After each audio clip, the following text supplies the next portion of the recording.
नमस्कार। शुरुआत करते हैं एक बड़ी खबर के साथ। सीएम योगी के मीडिया सलाहकार का बयान आया है।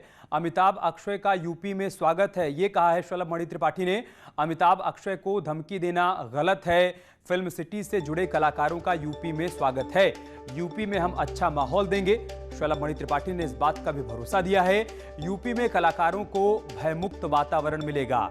अमिताभ बच्चन और अक्षय कुमार को लेकर जिस तरीके से कांग्रेस पार्टी की तरफ से निशाना साधा गया, उसके बाद अब ये बड़ी प्रतिक्रिया सामने आई है सीएम योगी आदित्यनाथ के मीडिया सलाहकार शलभ मणि त्रिपाठी की, जिन्होंने कहा है कि अमिताभ और अक्षय का यूपी में स्वागत है। अमिताभ और अक्षय को धमकी देना गलत है। फिल्म सिटी से जुड़े कलाकारों का उत्तर प्रदेश में स्वागत है। यूपी में हम अच्छा माहौल देंगे सभी को। यूपी में कलाकारों को भयमुक्त वातावरण भी देने का भरोसा दिया गया है। एक बड़ी खबर हम आपको बता रहे हैं। शलभ मणि त्रिपाठी जो कि मुख्यमंत्री के मीडिया सलाहकार हैं, उन्होंने ये बातें कही हैं। उन्होंने कहा कि यूपी में भयमुक्त वातावरण मिलेगा। अमिताभ बच्चन और अक्षय कुमार का उत्तर प्रदेश में स्वागत है। कांग्रेस के जो बड़े नेता हैं, संभवतः कांग्रेस के अध्यक्ष हैं, उनका एक बयान हम लोगों ने सुना कि वो इस सदी के जो महानायक हैं अमिताभ बच्चन, उनके लिए कह रहे हैं कि उनकी शूटिंग नहीं होने देंगे, उनकी फिल्में नहीं चलने देंगे। अक्षय कुमार के लिए कह रहे हैं कि उनकी शूटिंग नहीं होने देंगे। आपने कंगना रनौत के साथ जो हुआ पूरे देश ने देखा, पूरी दुनिया ने देखा। आप इस तरह का वातावरण पैदा कर रहे हैं कि जो फिल्म इंडस्ट्री के लोग हैं उनको आप गुलाम बना के रखना चाहते हैं, आप उनको दहशत में रखना चाहते हैं, आप उनको चाहते हैं कि वो कांग्रेस का, राहुल गांधी का और प्रियंका वाड्रा का वो भोपा बजाते रहें। आप ऐसे कलाकार चाहते हैं। तो ऐसे में मुझे लगता है कि एक नकारात्मकता का वातावरण वहाँ पैदा हुआ है। दरअसल महाराष्ट्र कांग्रेस के नवनियुक्त अध्यक्ष नाना पटोले ने पेट्रोल और डीजल की बढ़ती हुई कीमतों को लेकर बड़ा बयान दिया था। उन्होंने कहा था कि जब केंद्र में मनमोहन सिंह की सरकार थी, तब अमिताभ बच्चन और अक्षय कुमार जैसे बॉलीवुड सेलिब्रिटी तेल की बढ़ती कीमतों को लेकर रोज रोज ट्विटर पर हो हल्ला करते थे। लेकिन आज जब ये कीमतें आसमान छू रही हैं, तब ये अभिनेता चुप क्यों हैं? उन्होंने कहा कि अब महाराष्ट्र में अमिताभ बच्चन और अक्षय कुमार की फिल्मों की शूटिंग नहीं होने दी जाएगी और ना ही उनकी कोई पिक्चर यहां पर रिलीज होने देंगे। आपने देखा होगा कि जब मनमोहन सिंह साहब की सरकार थी केंद्र में, तब अमिताभ बच्चन जी हो, अक्षय कुमार जी हो, ट्वीट के माध्यम से पेट्रोल और डीजल के बारे में वो लोग बताते थे कि 25 और 30 रुपए का पेट्रोल आज ये लोग महंगा बेच रहे हैं। आज अंतर्राष्ट्रीय बाजार में कच्चे तेल के दाम कम होने के बाद भी जिस तरह से डीजल पेट्रोल के दाम बढ़ाकर, गैस के दाम बढ़ाकर हिंदुस्तान की जनता के जेब काटने का महापाप भाजपा की, नरेंद्र मोदी की सरकार जो कर रही है, आप क्यों नहीं बोल रहे हैं? अब अगर वो नहीं बोलेंगे या न्याय के विरोध में नहीं बोलेंगे, तो हम महाराष्ट्र में अमिताभ बच्चन का शूटिंग, अभी अक्षय कुमार की शूटिंग या उनके पिक्चर भी रिलीज नहीं होने देंगे। ये भूमिका कांग्रेस लेंगी। इधर उत्तर प्रदेश फिल्म विकास परिषद के अध्यक्ष और कॉमेडियन राजू श्रीवास्तव ने कहा है कि अमिताभ बच्चन को अपने कर्तव्यों का पता है। वे सदी के महानायक हैं। अमिताभ बच्चन को धमकाना नहीं चाहिए। अमिताभ बच्चन का बहुत ही योगदान है दो बूंद जिंदगी के लिए। स्वच्छता रखनी हो, यह कि गंदगी नहीं करनी चाहिए, उस पर भी उन्होंने अभियान छेड़ रखा। यहाँ तक कि जुहू बीच पर जाकर खुद ही अपने हाथों से उन्होंने कचरा भी उठाया, और ये सब वो हर वर्ष करते हैं। और जल ही जीवन है, पानी बचाना चाहिए, ऐसा भी संदेश वो कई चैनलों पे देते रहते हैं। टॉयलेट घर पे होने चाहिए, टॉयलेट बाहर नहीं जाना चाहिए।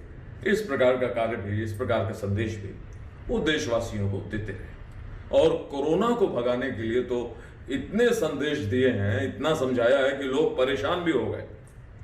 तो मेरा मानना है कि अमिताभ बच्चन को अपनी कर्तव्यों का और अपनी जिम्मेदारियों का पूरा एहसास है। उनको धमकाने की बिल्कुल आवश्यकता नहीं है। अब हर विषय पे हर रोज तो नहीं बोल सकते, क्योंकि वो नेता नहीं है, सरकार नहीं है, एक कलाकार है। इधर बीजेपी नेता मनोज तिवारी ने कहा है कि अमिताभ बच्चन को कांग्रेस ने नहीं बनाया है। इस बयान से राहुल गांधी सहमति रखते होंगे।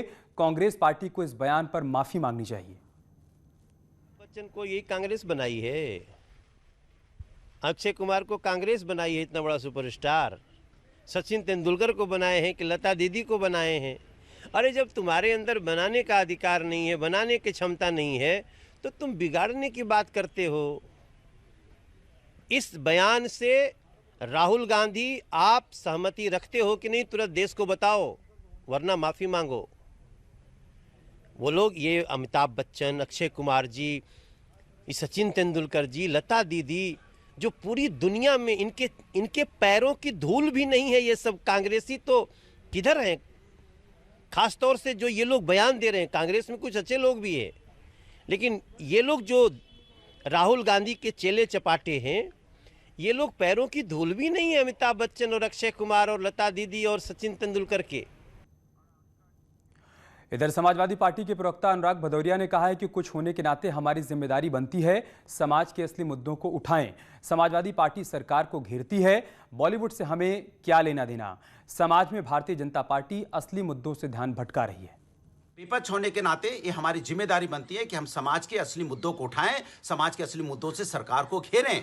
बॉलीवुड से हमें क्या लेना देना। समाज में भारतीय जनता पार्टी असली मुद्दों से जनता का ध्यान भटकाना चाहती है। समाज के असली मुद्दे हैं बेरोजगारी, समाज के असली मुद्दे हैं महंगाई, समाज के असली मुद्दे हैं किसान जो धरने पे बैठा है, 150 किसानों की मौतें हो गई है। समाज के असली मुद्दे हैं देश की अर्थव्यवस्था टूट चुकी है, यहाँ पे महिलाओं पर अत्याचार बढ़ा है। ये समाज के असली मुद्दे हैं जिस पे भारतीय जनता पार्टी की सरकार चर्चा नहीं करना चाहती। वो जाति धर्म की राजनीति पे ज्यादा फोकस करती है। ये हमारे देश के लिए चिंता की बात है।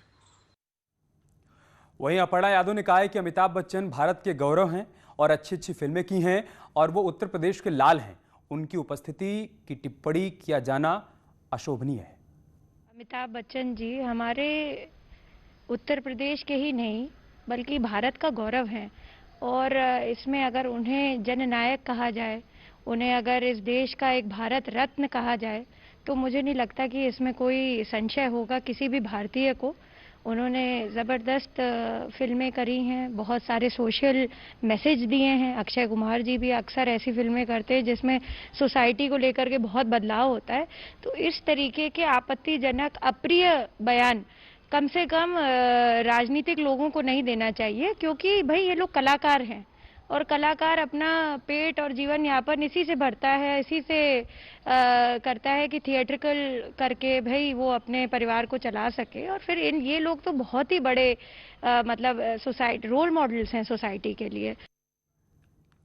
कांग्रेस के नेता पीएल पुनिया ने कहा है कि उन्होंने अपनी प्रतिक्रिया दी है जो मेरे हिसाब से सही नहीं है। देखिए, नाना पटोले जी महाराष्ट्र प्रदेश कांग्रेस कमेटी के अध्यक्ष हैं। उन्होंने अपनी एक बात रखी कि जिस तरह से सेलिब्रिटीज़ पहले थोड़ी सी कीमत बढ़ोतरी होती थी तो चिल्ला उठते थे, ट्वीट करते थे, मैसेजेस करते थे, पोस्ट करते थे, लेकिन अब वो नहीं करते। और उन्होंने कहा कि ऐसे लोगों की जो सेलिब्रिटीज़ हैं, जो फिल्म स्टार्स हैं, जो इस तरह का काम करते थे और अब नहीं कर रहे हैं, इतनी ज़्यादा कीमतें बढ़ने के बाद भी कुछ जगह 100 का आंकड़ा पार कर दिया है पेट्रोल प्राइसेस में, तो उनकी शूटिंग बंद करने की एक उन्होंने सुझाव दिया। और उसके ऊपर कोई प्रतिक्रिया देना, मैं समझता हूँ कि उसको पब्लिसिटी स्टंट कह देना ये अनावश्यक है, अनुचित है, किसी भी तरह से भी जायज़ नहीं है। तो पीएल पुनिया को सुन रहे थे आप, जो कह रहे थे कि नाना पटोले ने एक सुझाव दिया है कि अगर अमिताभ बच्चन और अक्षय कुमार बढ़ती हुई पेट्रोल कीमतों पर नहीं बोलते हैं तो उनकी फिल्म को रिलीज नहीं होने दिया जाएगा। ये किस प्रकार का सुझाव है, पीएल पुनिया ये नहीं समझा पाए। हालांकि बीजेपी मुखर होकर इन बयानों का विरोध कर रही है और बीजेपी की तरफ से मांग भी की जा रही है कि राहुल गांधी को इस पूरे मसले पर आगे आकर स्थिति स्पष्ट करनी चाहिए कि कांग्रेस का स्टैंड क्या है। बजट सत्र के दूसरे दिन विधानसभा में जोरदार हंगामा हुआ। किसानों के मुद्दे पर विपक्ष ने जोरदार हंगामा किया। 3 बार कार्यवाही को स्थगित करना पड़ा। विपक्ष ने सदन में एक बार फिर से जोरदार हंगामा किया है। तो कल जब राज्यपाल का अभिभाषण हुआ तब भी विपक्ष की तरफ से हंगामा देखने को मिला और आज दूसरे दिन की कार्यवाही के दौरान भी विपक्ष ने जोरदार हंगामा किया है, किसानों के मुद्दे को उठाया है और इन्हीं तमाम बातों को लेकर जोरदार हंगामा विपक्ष की तरफ से देखने को मिला, जिसके बाद सदन की कार्यवाही को 3 बार स्थगित करना पड़ा। विधानसभा सत्र का दूसरा दिन दिवंगत नेताओं को श्रद्धांजलि दी गई। सीएम योगी ने श्रद्धांजलि अर्पित की। सदन के दिवंगत सदस्यों को श्रद्धा सुमन अर्पित किए गए। सीएम योगी ने शोक संवेदना उन तमाम लोगों के प्रति प्रकट की जिनका निधन हो गया।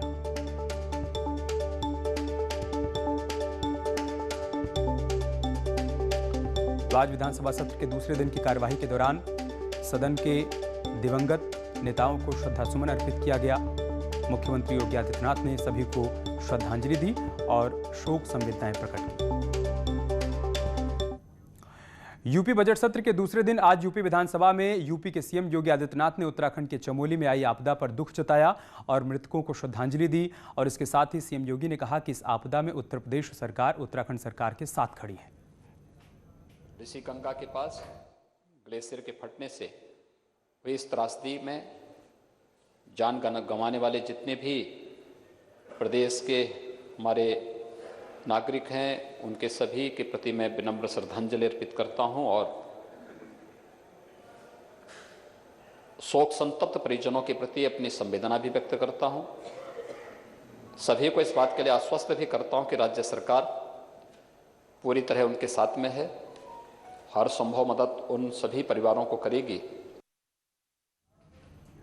और अब बात करते एक और बड़ी खबर की। उन्नाव में खेत में मृत मिली 2 लड़कियों का आज अंतिम संस्कार कर दिया गया। दोनों लड़कियों को कड़ी सुरक्षा के बीच दफनाया गया। इस मौके पर आईजी, कमिश्नर, डीएम और एसपी भी मौजूद थे। इसके साथ ही एफएसएल की टीम भी घटनास्थल पर मौजूद थी और घटना का रिक्रिएशन कर सबूत जुटाने की कोशिश कर रही है। एफएसएल टीम के साथ डॉग स्क्वाड भी मौजूद है। वहीं सीएम योगी आदित्यनाथ ने इस मामले में बड़ी कार्रवाई करते हुए केजीएमयू से विशेषज्ञ डॉक्टर्स की एक टीम भी तीसरी लड़की के बेहतर इलाज के लिए भेज दी है। ये टीम कानपुर में भर्ती लड़की का इलाज करेगी।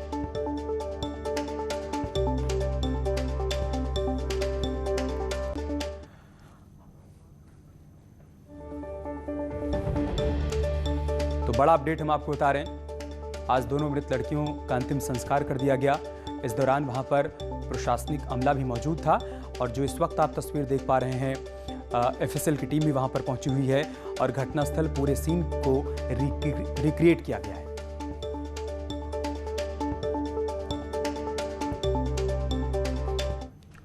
और उन्नाव केस में सीएम योगी एक्शन में आए हैं। सीएम योगी ने डॉक्टर्स की एक टीम भेजी है। केजीएमयू से विशेषज्ञों की टीम वहां पर भेजी गई है। पीड़िता के बेहतर इलाज और देखरेख के लिए टीम लखनऊ से कानपुर भेजी गई है। डॉक्टर्स की टीम कानपुर जाएगी। सीएम योगी ने डॉक्टर्स की टीम लखनऊ के केजीएमयू से कानपुर भेजी है।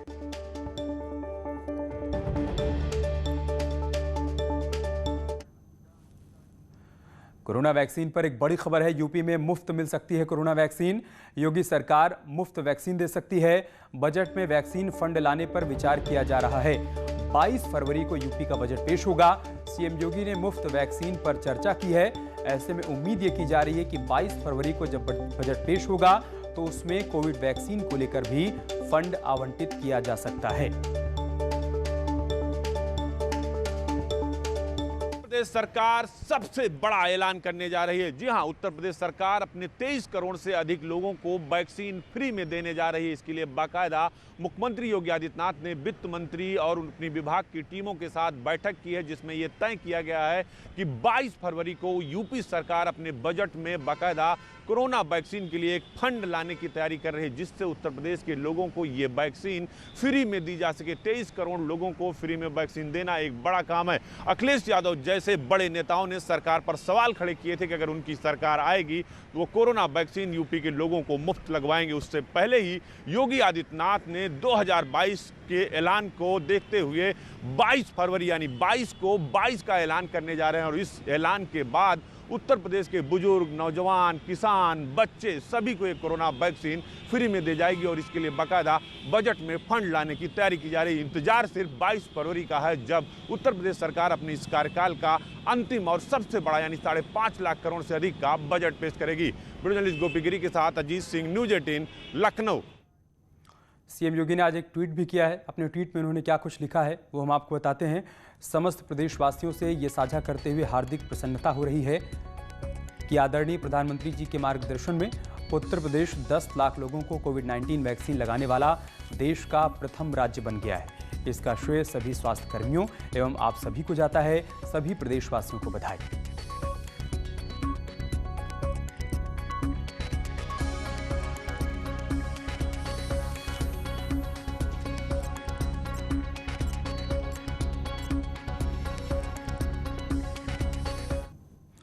बाबा रामदेव ने आज दिल्ली में कोरोना के लिए अपनी नई दवाई को लॉन्च कर दिया। कोरोना के इलाज में काम आने वाली ये दवा एविडेंस बेस्ड है, यानी कि साक्ष्यों पर आधारित है।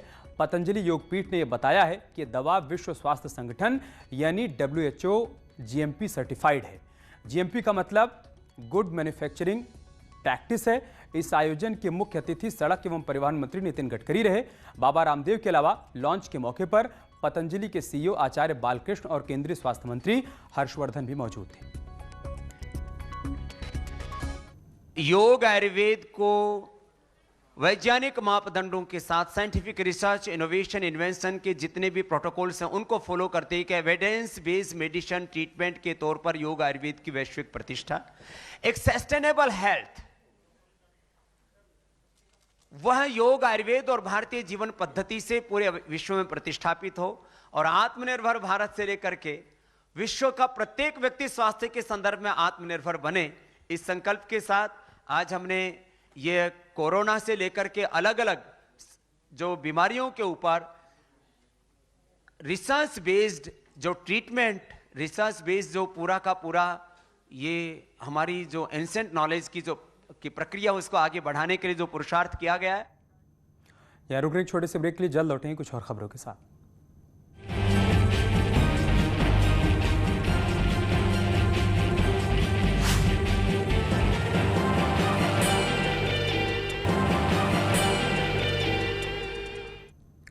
और एक बड़ी खबर झांसी से, जहां पर विश्वविद्यालय कैंपस में गोलीबारी हुई है। क्लास के अंदर छात्र को गोली मारी गई है। आरोपी ने एक युवती को भी गोली मार दी है। आरोपी युवक गिरफ्तार कर लिया गया है। सीपरी बाजार इलाके में इस वारदात को अंजाम दिया गया, जहां हड़कंप मचा हुआ है। बताया जा रहा है कि मथुरा के कोसी कला का रहने वाला है आरोपी शख्स। और झांसी से हमारे सहयोगी अश्वनी इस वक्त हमारे साथ जुड़ चुके हैं। अश्वनी, क्या जानकारी इस खबर के बारे में?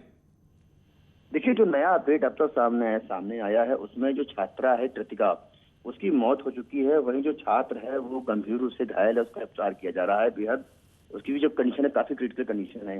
इसमें जो सामने अब तक की जो पड़ताल में सामने आया है, जो ब्लैक बोर्ड पे आरोपी ने लिखा था कि पहले अपना नाम लिखा, इसके बाद फनिश लिखा, फिर दिल बनाया, तो कहीं ना कहीं पूरा मामला जो है वो प्रेम प्रसंग से जोड़कर अब देखा जा रहा है, क्योंकि तीनों ही बुंदेलखंड डिग्री कॉलेज के छात्र हैं और तीनों ही एक ही क्लास में पढ़ते थे।